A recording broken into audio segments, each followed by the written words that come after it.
नमस्कार मंडळी. तर कोकणामध्ये तांदळाचं पीक मोठ्या प्रमाणावर घेतलं जातं आणि त्यामुळे कोकणातील बहुतेक पदार्थ हे तांदळापासूनच बनवलेले असतात.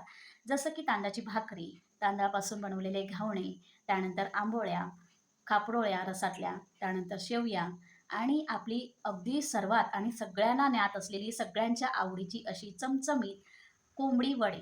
तर वडे हे तांदळापासूनच बनवले जातात आणि त्यामध्ये बहुतेक घटक भाजून वगैरे घातले जातात आणि ते पीठ तयार करून अगदी छान वडे कोंबडीसोबत केले जातात आणि हा पाहुणचारासाठी पण केलेला एक मेनू आहे. कोकणामध्ये ही पद्धत आहे, की घरी पाहुणे आले, तर ते जायच्या आदल्या दिवशी कोंबडी वडे त्यांना करून घातले जातात खायला.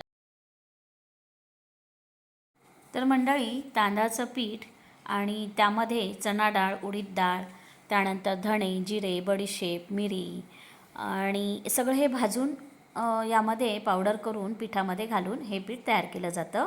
आणि कोंबडी वड्याची एक खासियत म्हणजे जेव्हा जावई बापू सासरवाडीला जातात तेव्हा त्यांच्या पाहुणचारासाठी खास ही डिश बनवली जाते आणि याला सासरवाडीची डिश पण म्हटलं जातं. तर एक गमतीचा भाग आहे. पण यामध्ये काकडीचे वडे, भोकाचे वडे अशा प्रकारे वडे वेगळ्या प्रकारात केले जातात.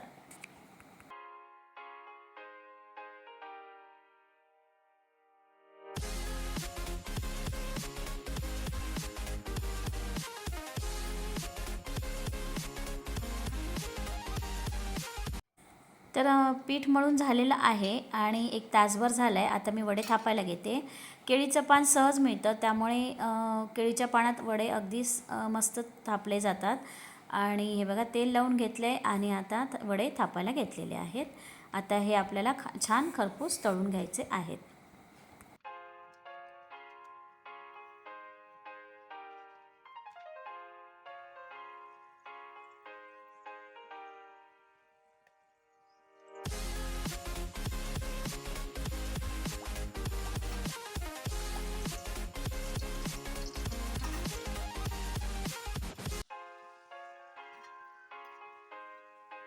तर वडे तळून तयार आहेत आणि माझी ही रेसिपी वड्यांची तुम्हाला कशी वाटली कमेंटमध्ये नक्की सांगा.